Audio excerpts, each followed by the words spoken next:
Ladies and gentlemen, good day and welcome to Clean Science and Technology Q1 FY22 Investor Conference Call hosted by Axis Capital Limited. As a reminder, all participant lines will be in the listen-only mode and there will be an opportunity for you to ask questions after the presentation concludes. Should you need assistance during the conference call, please signal an operator by pressing star then 0 on your touchtone phone. Please note that this conference is being recorded. I now hand the conference over to Mr. Ankur Periwal from Axis Capital. Thank you, and over to you, Mr. Periwal. Thank you, Nirav. Good evening, friends, and welcome to Clean Science and Technology Limited's Q1 FY22 conference call. The call will be initiated with a brief management discussion on the earnings performance and the overall company overview, followed by an interactive Q&A session. Management will be represented by Mr. Siddharth Sikchi, Whole-Time Director, and Mr. Prateek Bora, Chief Financial Officer. I'll hand it over to Siddharth now for his initial remarks, post which we'll open the forum for Q&A session. Over to you, Siddharth. Thank you, Ankur. Thank you, Axis team. A very warm welcome, great evening to all the investors who are attending this call. Today is our maiden first call for the company, and in case of any issues or errors, please excuse us as we are also learning as we go along. I would first want to thank the entire investor community for showing such great confidence in us and getting us this higher subscription, which we had not anticipated, to be very honest. And we believe that going forward as well, we would be coming up with interesting, innovative chemical processes where we can create more and more values for our shareholders. Since it is our first maiden call, I'm sure there would be some new investors whom I would have not met or heard. So I would just give a very quick brief on the growth story of Clean Science and Technology. As the name goes, Clean Science, as you can imagine, is a company where we focus on innovating clean, green, innovative chemical processes. And we do this using catalytic chemistries. We are one of the very few companies who work on developing catalyst and then using it for our own commercial production. A catalyst, just for somebody to understand, a catalyst is also a chemical, but if it is made properly, selectively, it has an ability to selectively give you desired product, reduce byproducts, reduce side reactions, reduce effluents, and hence increases efficiencies in the processes, and thus you can see lower raw material costings. So the journey all began in the year 2006. The name was decided as Clean Science and Technology. The first plant came up in the year 2009, where we started commercial production of product called as MEHQ Guaiacol. The first company to have commercialized this technology on global platform. In 2011, second product came up called as paramethoxyacetophenone, again a very interesting catalytic process, only company doing this globally. 2014 came the third product, forward integration of our own MEHQ into BHA, and again a catalytic process, only the second company globally doing this. 2018 we came up with a very innovative vapor phase anisole process, which is our own raw material, and again the only company to be doing this globally. And 2020 we started another product which is used for pharmaceutical intermediate called as DCC, dicyclohexyl carbodiimide. So this is a little brief of the company. As you can imagine, the company really focuses on R&D. We have a very solid team of 42 odd people working in 3 shifts, and the focus is all the processes which we have developed, all have been developed totally in-house in our own laboratories. Going forward, let me speak on the quarterly result of Q1 FY22. Clean Science Limited, I'm very pleased to announce that this has been our highest ever revenue for the quarter which we concluded in Q1 FY22. The revenues of Q1 FY22 stands at about 145 crores, against 111 crore quarter one last year, so a 30% increase in year-on-year. The export revenue stand at 109 crores, whereas domestic stands at about 36 odd crore, showing a ratio of about 75-25. 75 export, 25 domestic. The company's EBITDA levels have been 71 crores as against 56 crores last year quarter year-on-year, an increase of 27 odd percent. The company has posted an EBITDA of closer to 50 odd percent as against a flat 50% on year-on-year basis. Here I would like to highlight that despite steep increase in our key raw material prices, particularly phenol, where the prices increased by 70% over the last 1 year, the company Clean Science has still been able to post healthy margins.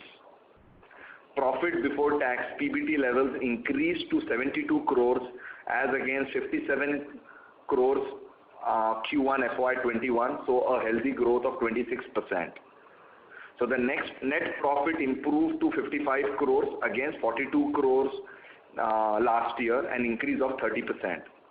The company as again has a very strong balance sheet with no debt. I would like to highlight a little bit on our capex. So the company last financial year did a capex of approximately 90 odd crore.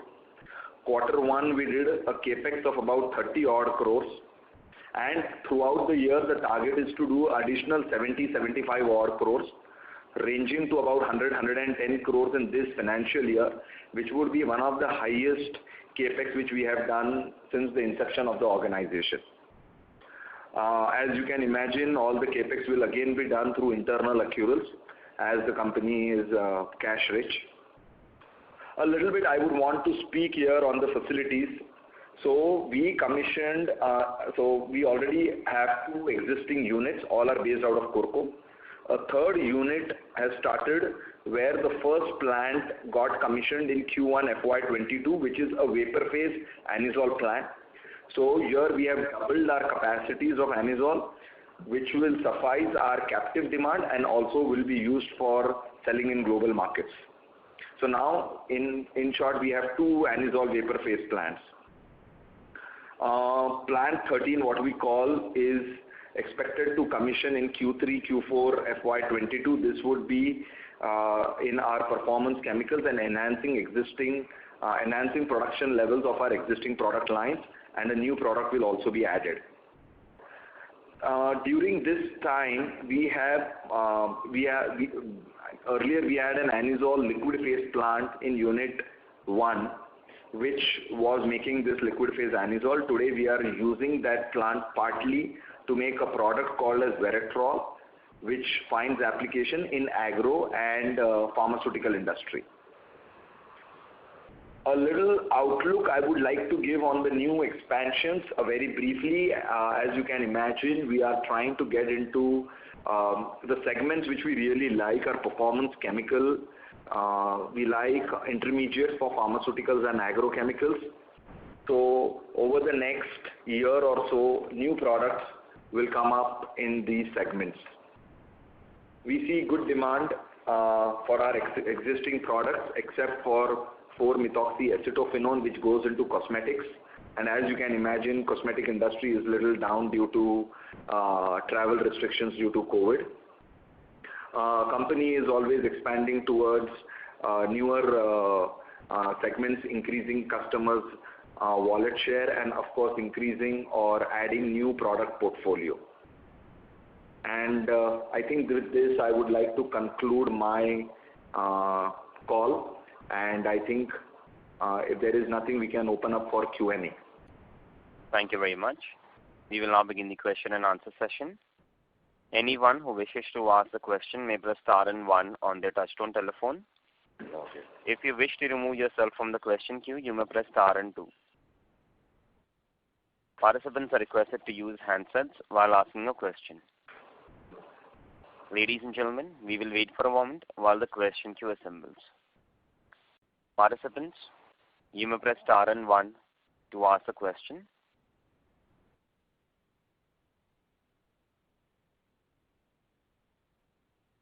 The first question is from the line of Sanjesh Jain from ICICI Securities. Please go ahead.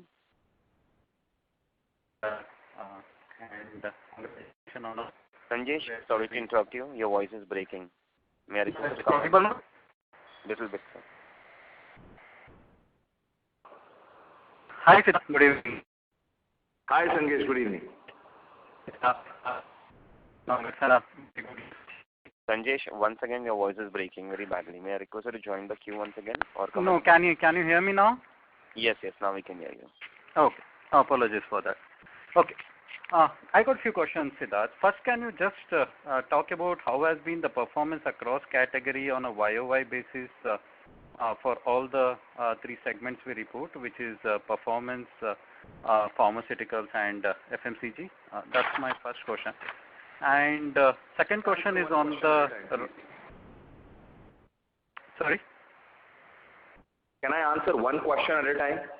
Yeah, go ahead. So I'll tell you, on YOY basis, see, performance chemical has always been the biggest segment for us. So say last year we did roughly 70%, this year we did roughly 72%. Okay. Pharmaceutical has been again similar 15-16%. FMCG has taken a small hit. So last year we did a 13% split in revenues, which is now about 11%. And the major reason for this is because of travel restrictions due to COVID. The product which goes into sunscreen has come down a little bit. So this has been more or less the product split compared to last year. Thanks, that's helpful. Second question is on the gross profit margin and the phenol prices. Yeah. Have we been able to pass on all the inflation, or the margin we are maintaining through more of a efficiency drive within us, better product mix, or it's mix of all, and how much the pricing has been passed to the customers? So see, it's simple. As I mentioned, the phenol prices increased by roughly 70%, which is a steep increase. And as you can imagine, we were able to pass majority of the price to our customer, A. B, of course, there has been process improvement, process efficiencies improvement, but the majority has come by passing the price to our customers, since we don't have very long-term contracts. So we are able to pass these price increase to our customers. Okay. So basically, can you just a little bit elaborate on our contract, how long it is, and it's more of a spot, or we have a pricing adjustment built in our contract? So what happens is, Sanjeshji, is there are two kinds of customers. See, as you can imagine, 35% of our revenues comes out of China, and again 30-35% comes out of India. So these markets are quarterly or a bi-monthly price fixed. Whereas some customers who are large in Europe are based on a 6-monthly or an annual contract. So it's a mix of both, but in our case, fortunately, the long-term contracts are not too much of our revenues. It is still more on bi-monthly or a quarterly fixed prices, and hence we are able to pass these price increase or decrease both ways to our customer. Got it. I have one last question from my side. On the new product, so Q3, Q4 is when we should start expecting new addition in the performance chemical, and that should drive the incremental growth for us. Are we expecting any material growth from the new product this year, or the effect will be more visible from FY23 onwards? So Q4 is where I anticipate that these production lines will be operational. Few are existing. There would be 2 new products which we'll also add. One is out of performance chemical, and one is from an intermediate into agro segment. The new HAL series which I mentioned, all these will start in FY23. So the construction basically will begin in the next month. And the margins in those portfolio will be ballpark the average margin of the company, or because it is in a starting phase, we will have a slightly lower margin and we will slowly ramp up the industry? Absolutely.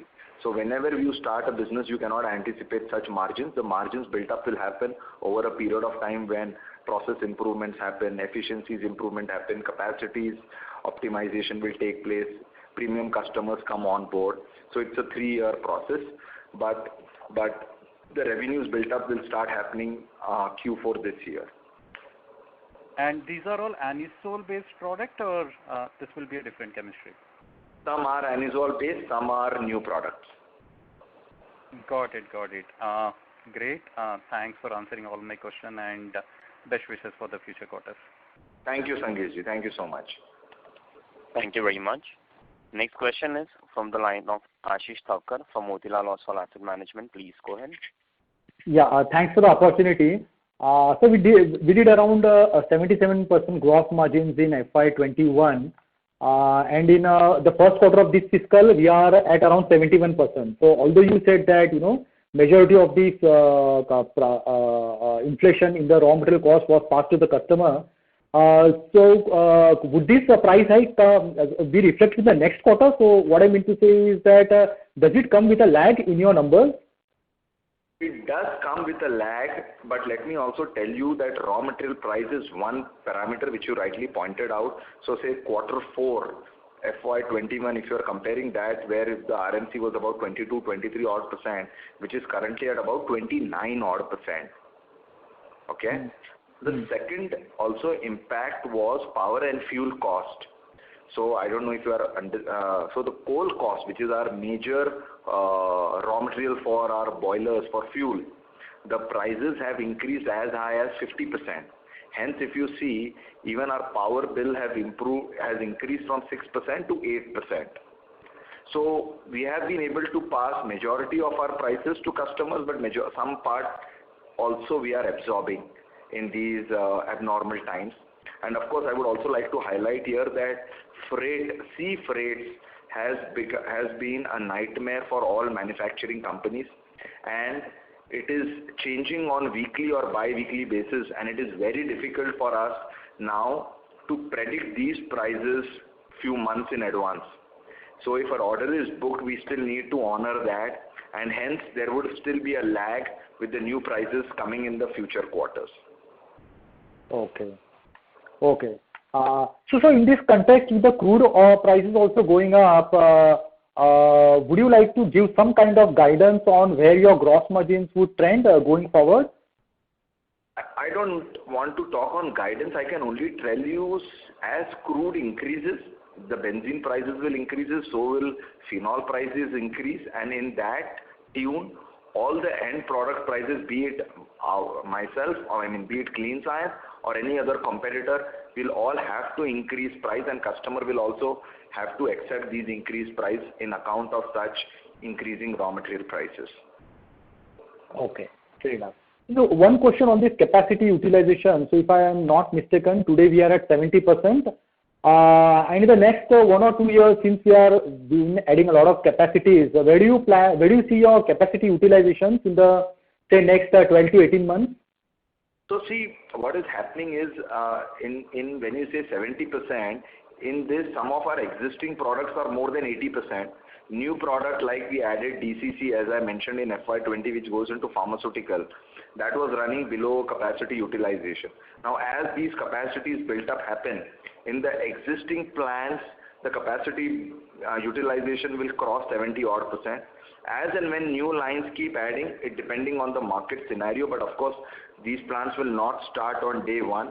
It will happen gradually, and these capacities will again touch 50, 60, 70% over the next 1 year after we start production from these new lines.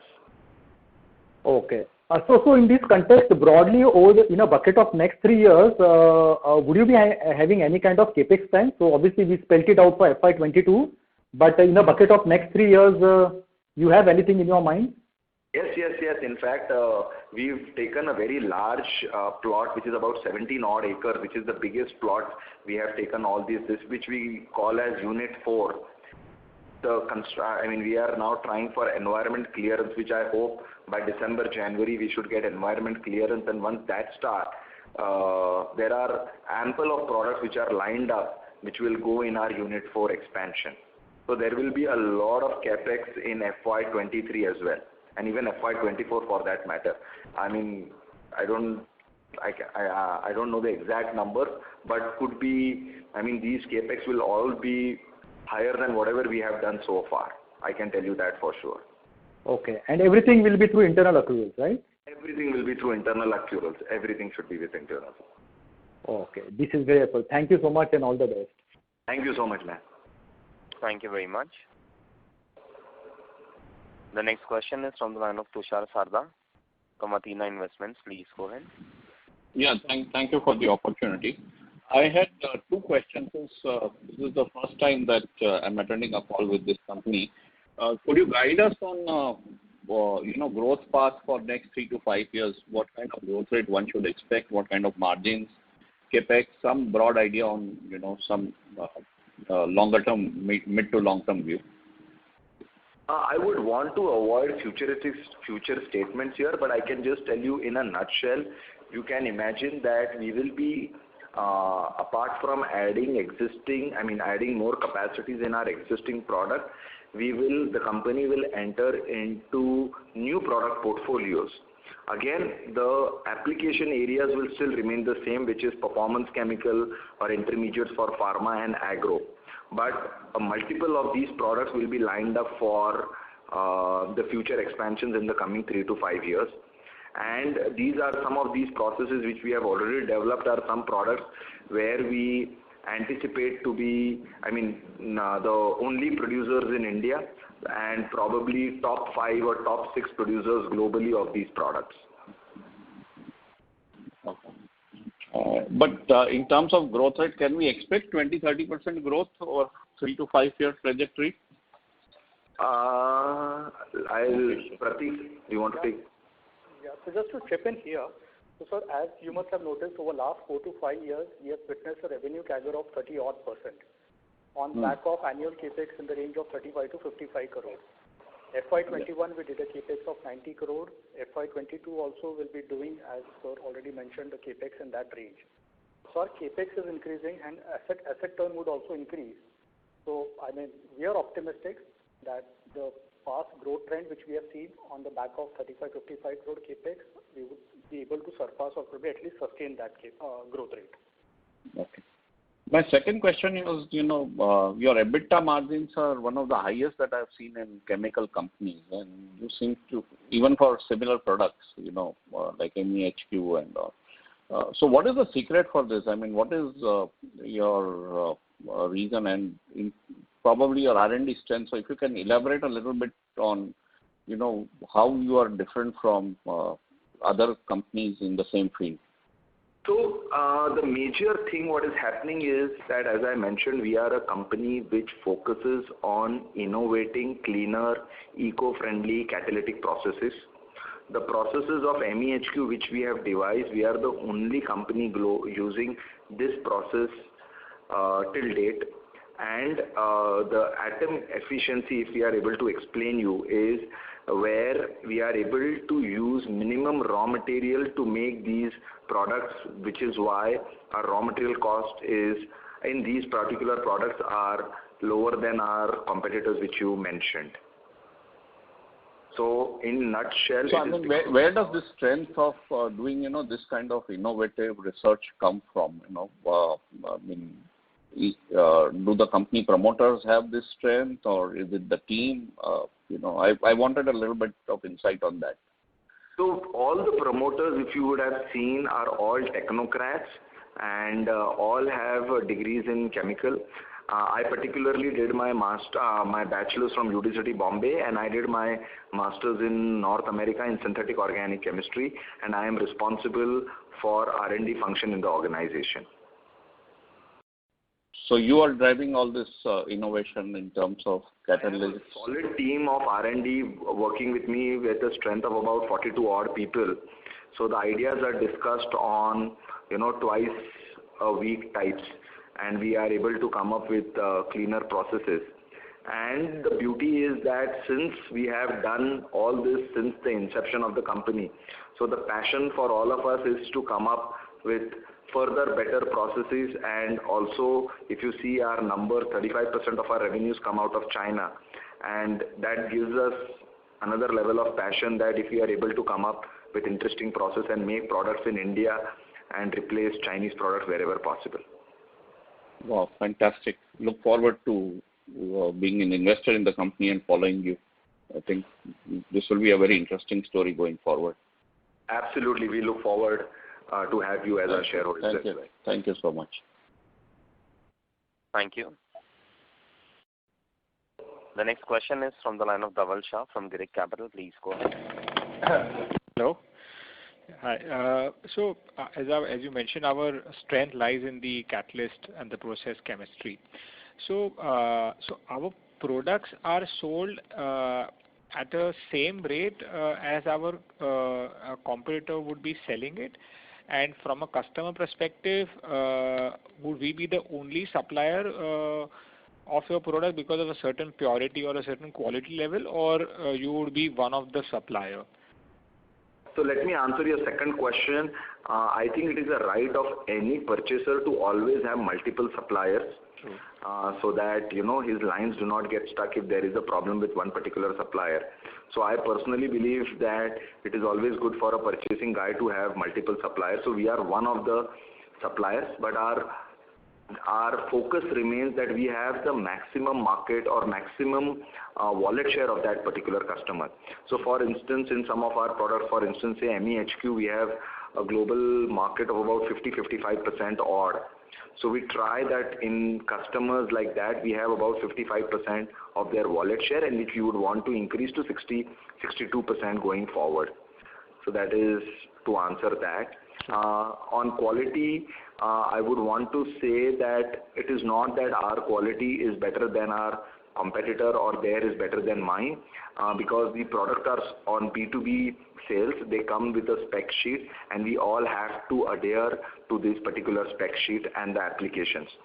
Of course, what remains is, since we have multiple lines in multiple units, the customer gets a very high confidence that if one particular line is down, Clean Science still has ability to supply from another unit, another line.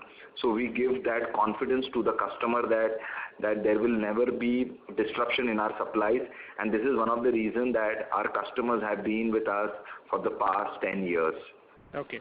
So this leads to the next question that the rate of price pass on and the phenol prices were up so much, and the other RM is also up, and still you are able to broadly maintain the margins. So is it that the product in the end market is gets priced is more like a commodity with the prices going up and down? But since you know the game best in terms of the production process, you are able to make such large margins. Like how we see PVC prices changing on a weekly basis and a couple of other commodity prices changing on a weekly basis. So does your end product fall in that category? If we would have fallen in those categories, our margins will also be of those categories.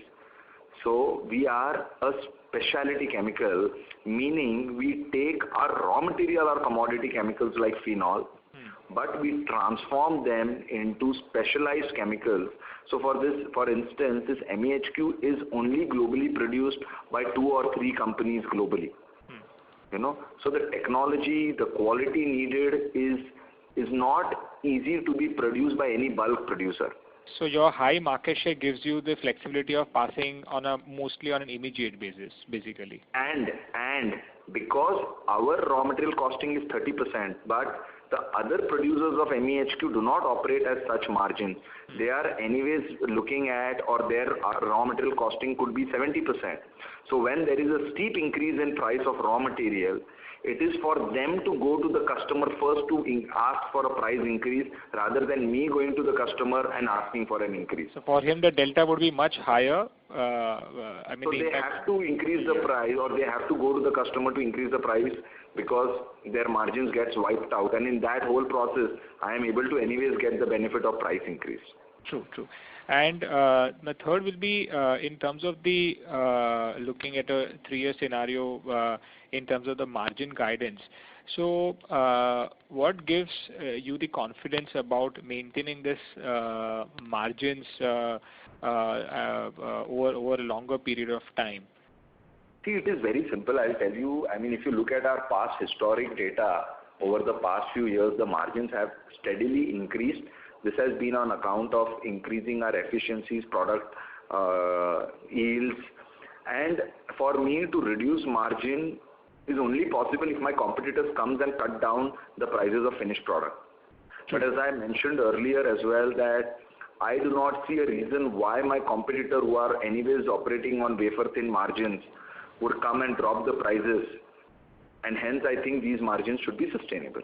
So your new launches would also be in the same vertical, or you will be completely venturing out in a different product category or a chemistry and still confident of maintaining the margin? See boss, it is very simple. If I look for only product with 50% margin, then I cannot do anything and only make these products. Yes. Again, when we started this business in the year 2007-8, the margins were not these. The margins were meager 20-25% like any regular specialty chemical company. Yes. The margins built up happen over the period as you improve your yield, as you build up capacities, as you get better market share and you get premium customers on board.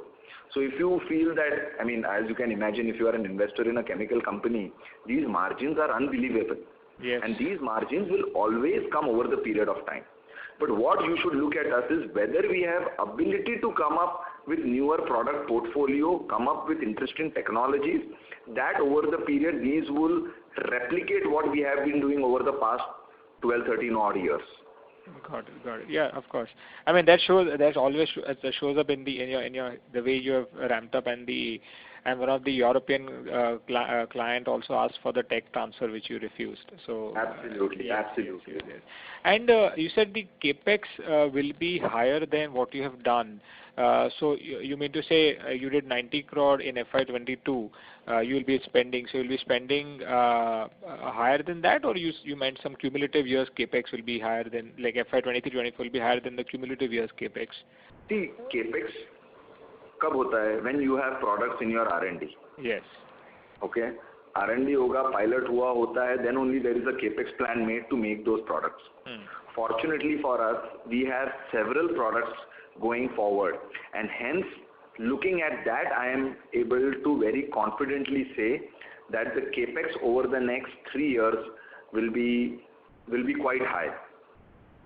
Okay. Because we have a lot of pipeline of products in our R&D which will see the light of production as soon as we get this new unit cleared from government, and once we are able to start construction on that side. Got it. Great. Nice talking to you, and wish you good luck. Thank you, man. Yeah. Thank you. The next question is from the line of Ashish Shah from Polymer Capital. Please go ahead. Thank you, sir, for the opportunity. I have only one question, which is slightly long, so just expect some patience. Sir, how should we think about phenol pricing impact on the margins? What I'm trying to understand is the impact of higher phenol prices on the product cost curve, starting with MEHQ.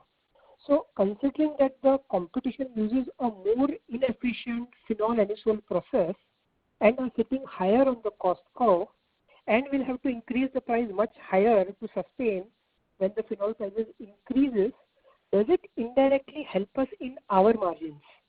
So does a higher phenol price in fact impact us positively over a longer period of time? Is that the right way to think? I'll let Pratik take this. Yeah. So here the fundamental difference is the starting point. So not all the competitors are not. Sorry to interrupt you. Sir, may I request you to speak a little louder? Hello. Yeah, is it better now? Yes, sir. Thank you. Yeah, I can hear you. The fundamental difference is the starting point. So not all the competitors or players operating in this market start from phenol as the starting material. So some other players might be starting with some different raw material. The cost of that raw material might be fundamentally higher from the phenol as a starting material. That is first. Second is, when we say phenol is one of a bulk raw material, so phenol takes around 40% of our raw material costing. So effectively it takes around 12% of sales. And what that implies is, even if the phenol prices go up by 50%, by mathematically it should have not more than 5 or 6% impact on my margin. So these two reasons taken together help us stand out when it comes to margin profile? So, sir, what I'm trying to understand is, we use, say, to make a NEHQ, as you answered in the previous question, we use, say, a 30 to 40% phenol, while the competition uses 70% phenol. A higher phenol price would mean that their cost increases. So sorry, you're not audible. Much higher than. Hello. Is it better? Is it better? Yes. Yes. Yeah. So what I'm trying to understand is that when we make NEHQ, we use 30% phenol versus a competition using, say, a 70% phenol. What it means is that when the phenol prices goes up, the cost of production for the competition goes up materially versus our cost of production. As a result, when they will have to take price increase, as you highlighted, and which would positively impact us in the longer run. Is that the right way to think, or this is not the right way to think? Could be a right way to think, but let me put it this way. It does not mean that if my competitor has made the price, say, $11, that I go and to the customer and again increase my prices to their level. I try to prove to my customer that, boss, we are a very consistent player. You look at us as a long-term partner. So we do not want to increase what my competitor is always increasing up to. Because today, if I am at 50% market share and if I want to grow this wallet share to 65 odd %, there is only one thing I need to earn is confidence of my purchase guy that, boss, despite of things going or his competitor offering any price, Clean Science is still able or a very consistent player and not just increasing prices abruptly because the competitor is doing that. Okay? So that is greed versus satisfaction, and I think we believe in being satisfied in what we have and not want to just increase the margins just because my competition is doing so. I hope I am able to answer you. Thank you, sir. Yeah, got it. So in that case, just a small follow-up. In that case, sir, a higher phenol price would then, indirectly help us on the top line, if not on the margins. But, what I'm trying to understand is higher phenol prices eventually helps us generating higher EBITDA, if not higher margins.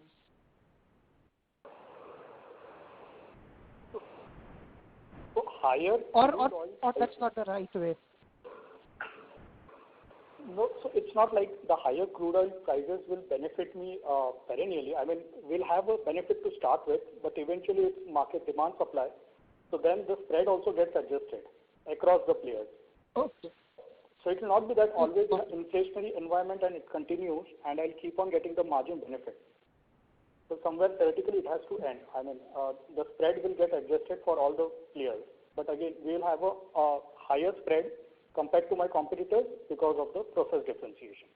But in your case, the way you are speaking, it also means that when the oil prices decline and where phenol comes back to 70 rupee, my margins will squeeze down. Yes, that's what I'm trying to understand. Yes, no, that is not what it happens, because if you see last financial year, phenol was at about $1,000 per ton, which is about 1,700 or 1,600 today. But that does not mean, because in specialized businesses, the prices do not increase proportionately to your raw material, nor do they decrease proportionally to your raw material. So if raw material has increased by 50%, I cannot go to the customer and ask for 25% increase, and vice versa. When the price goes down by 50%, they do not come back to me to reduce by 25%. Fair enough. Fair enough. So this gives so basically then this helps us. Ashish, I'll request you to come back in the question queue for a follow-up question. Thank you. The next question is from the line of Sujit Lodha from Birla Sun Life. Please go ahead. Hi, sir. Thanks for taking my question. Sir, just a few things on the CAPEX which you announced. So this CAPEX is the timeline of it being operational. So obviously, without getting into much detail on which are the products, etc., but the CAPEX, when you say 90 to 100 crores, typically when would they come on stream? I mean, what would be the period when they'll come on stream, these products? So some of the lines will come on stream in Q4 this year, and some of the lines will come second half FY23. Okay. So typically 12 to 18 months is the period to. So the capex which we would have done by March, all those lines will start by July, August next year. Okay. Okay. Then recently, so just a second question would be, sir, recently we've seen the anisole prices have not actually risen so much in line with the other commodity prices. So what are your thoughts there? I mean, do you expect any inflation from anisole prices going up? So see, anisole is basically based out of phenol. So if phenol goes up, anisole also goes up. But as I was explaining Ashish ji earlier too, that these commodity chemicals and these specialized chemicals has a difference. That if commodity chemicals go very high, it does not mean that specialized also will rise to that percentage of difference. Okay. Okay. So was there any specific dynamics related to anisole which kept the price subdued? I mean, was there any significant impact on the demand which led to lower price or subdued pricing in anisole, or it was just related to phenol prices? No, anisole is related to phenol, but maybe some of the contracts, if you would have seen, if the contracts were made in the earlier quarter, then there is always a lag in getting these price increase. So maybe in the next 2 quarters, you will see the prices of anisole also going up. Okay. Okay, sir. Thanks a lot, sir. If I have anything else, I will come back on this. Thank you. Thank you. Thank you. The next question is from the line of Alisha Mahalwa from Envision Capital. Please go ahead. Hi, sir. Good evening, and thank you for taking my question. While most of the questions have been answered, I just needed one clarification. Alisha, if I may request you to speak a little louder. Sure. I hope I'm audible now. Little bit, yeah. So I just wanted to understand the 30% odd YOY growth that we've witnessed in this quarter. Can you break this up into volume growth and value growth? How much is because of volume and how much is because of increase in prices? Okay, now, in terms of, let me check. Okay, do I have it? Yes. On YOY basis, the growth is primarily volume driven rather than realization driven, except for Format, where we saw a degrowth.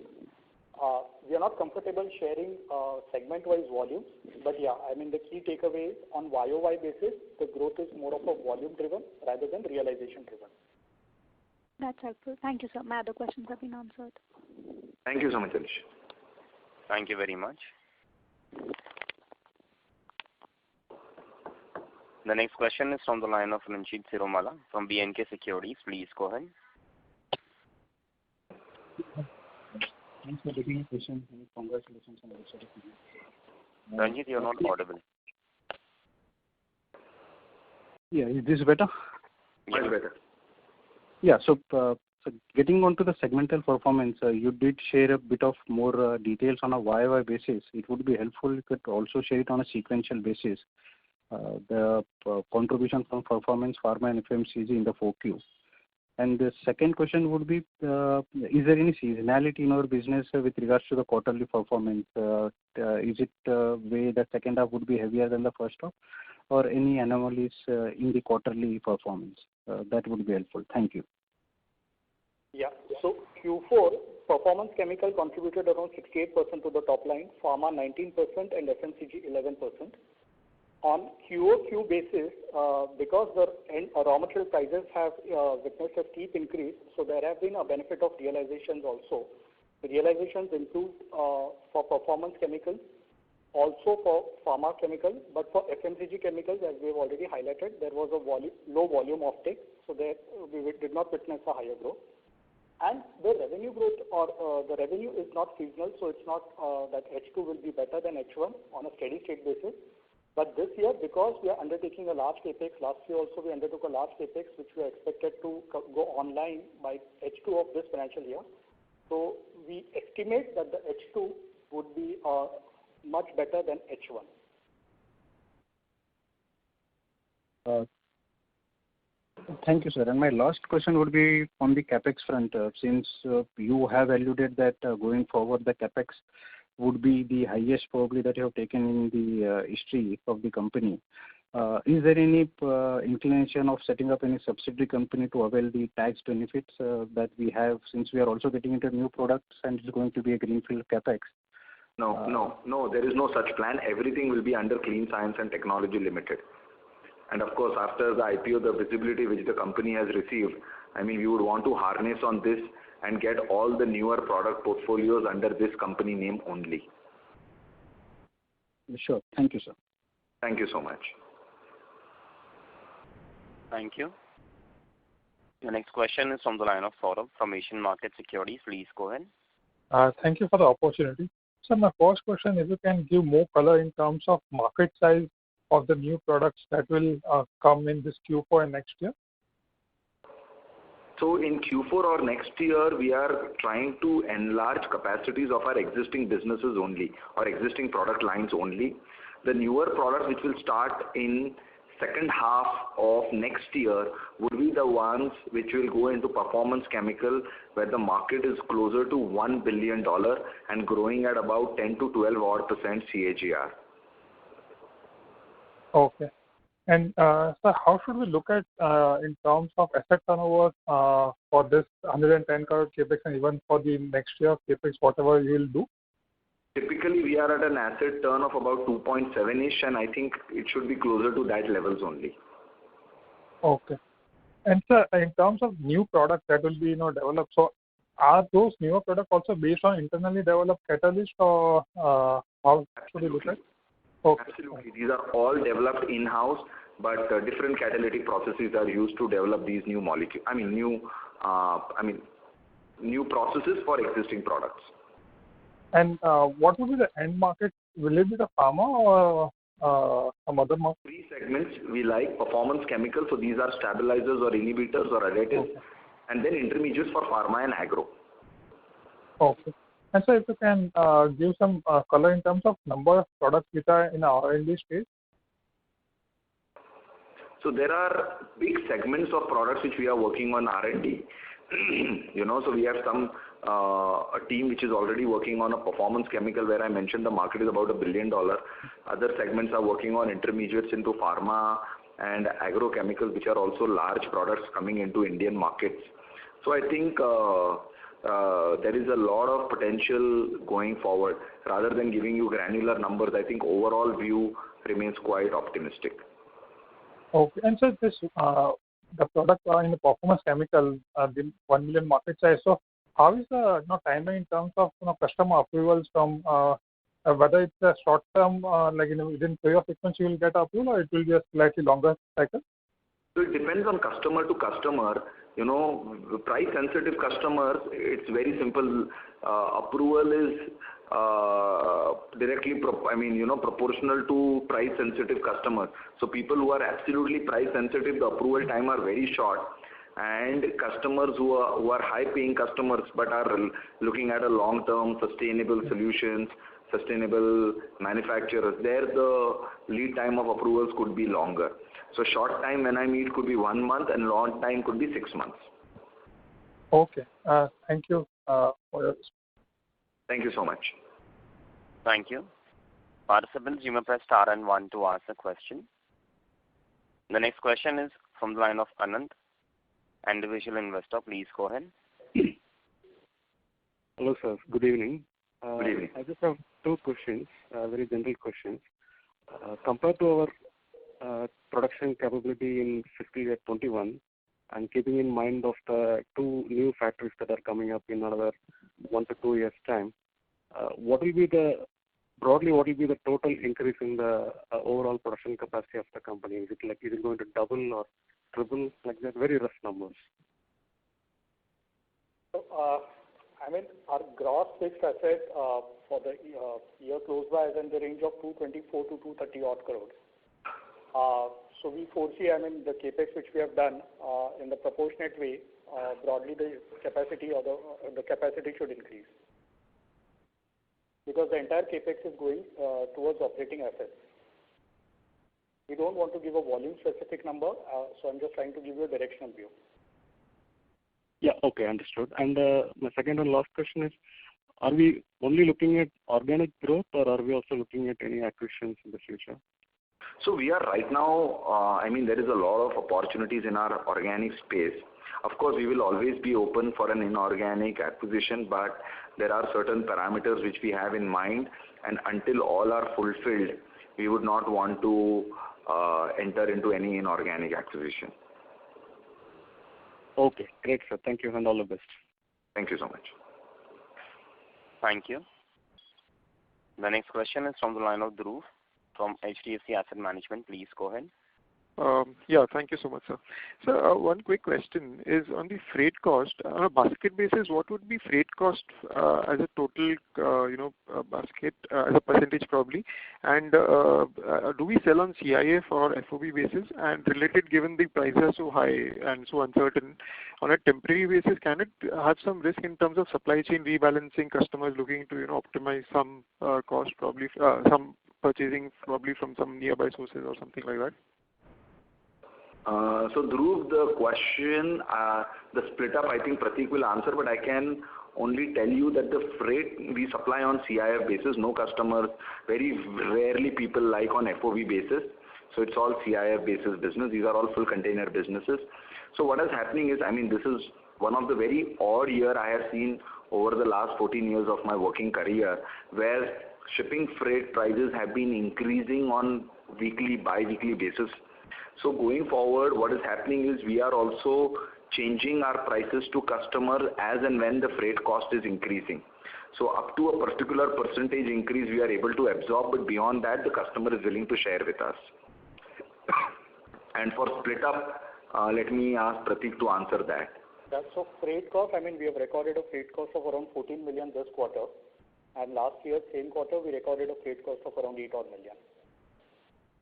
Okay, so it's fairly, and this the outward freight is recorded in the freight cost, right? That is not deducted from sales. No. So it's recorded in other expense. In other expense, so it's fairly small. So even if the pricing, got it, perfect. Thank you so much. Sales has only volume and realization. That's it. Yeah, got it. Sure. Thank you so much. Thank you, Dhruv. Thank you so much. Thank you. The next question is from the line of Krishna Parwani from JM Financial. Please go ahead. Yeah, hi. Good evening, Siddharth and Prateek ji. Good evening. Good evening. Congrats on a good set of numbers. I had just one question. So for this new product Veratrole, would you be starting from catechol or phenol? No, we'll be starting from guaiacol. There is no technology from phenol, but yes, we will be starting from guaiacol to make Veratrole. Okay, perfect. Guaiacol is captively available with us. Okay, got it. That's helpful, sir. That's it. Thank you. Thank you so much. Thank you. Thank you very much. Participants, you may press star and 1 to ask the question.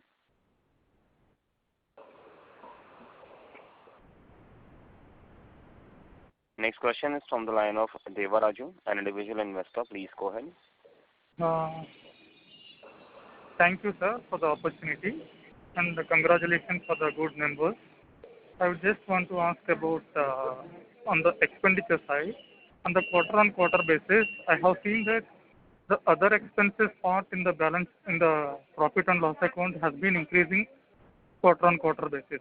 Could you please throw some light on the detailed expenditure that is being grouped in the other expenditure?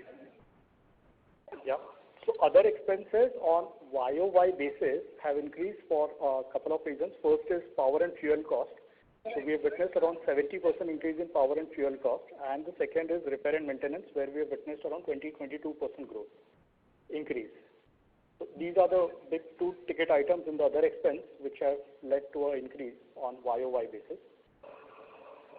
Sir, my second question is on the sales related. The operating income is derived mostly from 70% is derived from one particular segment. So will there be a diversification in the future? Yes, progressively it will be. It's a segment, but that segment also, as you would appreciate, has 3 products in it: MEHQ, BH, and ascorbyl palmitate. The endeavor is, as we progress, the basket becomes more diversified. Thanks for the opportunity, and congratulations once again. Thank you. The next question is from the line of Gaurav Shah from Kotak Wealth. Please go ahead. Hi, sir. Fantastic results. So just wanted to check few things in terms of what would be the average debtor days of the funds What percentage of the cash from operations we convert into free cash flow? So what is the conversion of free cash flow from operations to free cash flows? Yeah. So the receivable days is in the range of 35 to 40 days, and the cash conversion cycle is fairly healthy. I mean, our net working capital days is close to 30 to 40 days. So except for that, the EBITDA is converted into cash, and that's why you see a cash balance of close to 30 odd crore on book. Thanks so much. Thanks. Thank you. Next question is from the line of Ravi, an individual investor. Please go ahead. Hello. Yeah, Ravi, we can hear you. Okay, great. So as you yourself said that these are quite unbelievable margins, right? You have been doing a great job. So can we can we expect that there is still scope in, let's say, further expansion in these margins in the future, purely based on your process innovation, irrespective of the raw material prices? Or we are at peak right now? We lost you a little bit. Sorry, can you hear me? Yeah. Yeah. So is there further scope for margin expansion in future, or are these the peak margins, purely from process innovation basis? It would be really killing a customer to ask for more margins. I think these are peak margins already. So okay. I don't think I should expect more than this. Right. And these we are talking for existing products. And as you said, for new products, the margins will evolve with time. Absolutely. All right. Thank you. Thank you. Thank you. Participants, please stay connected. The line for the management got disconnected.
Ladies and gentlemen, thank you for your patience. We have the line for the management reconnected to the call.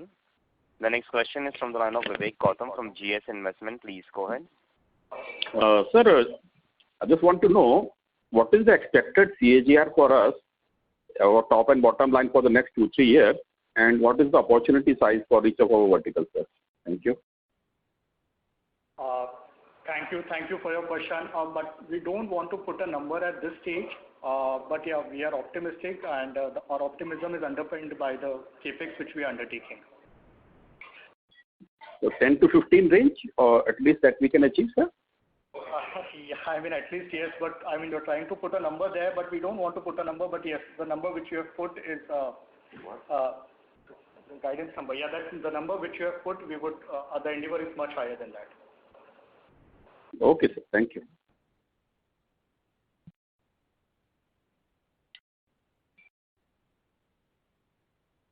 Okay.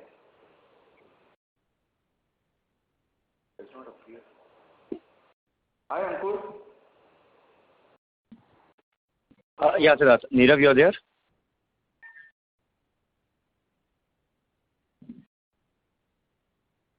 I think we've lost him. Yeah, sir. This is okay, sir. Thanks a lot. You got on the opportunity side, if you can tell something, sir. So on opportunity. On? Opportunity size. Oh. For each of our verticals, sir. I mentioned, so in performance chemical, we have highlighted a space where the market is about $1 billion. Very few producers globally, no one in India. So that is one very interesting space. And in pharma and agro, of course, these are products, between 50 to $200 million. But there are multiple products in these space. And some of them are not even made in India. Okay, sir. Thank you. Thank you, sir. Thank you so much. Thank you very much. Next question is from the line of Ashish Singh, an individual investor. Please go ahead. Good evening, sir. Most of the queries has been answered. Just one is left. I see 37% of our revenue comes from China. And considering the current situation of India and China, is there any plan to mitigate such situation which may arise in future? So, sir, China has been a very extremely important customer for us. And, we keep hearing this, but, India is more dependent for intermediates from China rather than China being dependent on us. So, we have been hearing it, but the businesses between India and China on trade basis so far has been absolutely normal. And I expect the same to be going on because all the main pharmaceuticals which are made in India are totally dependent on Chinese imports. Okay. Thank you, sir.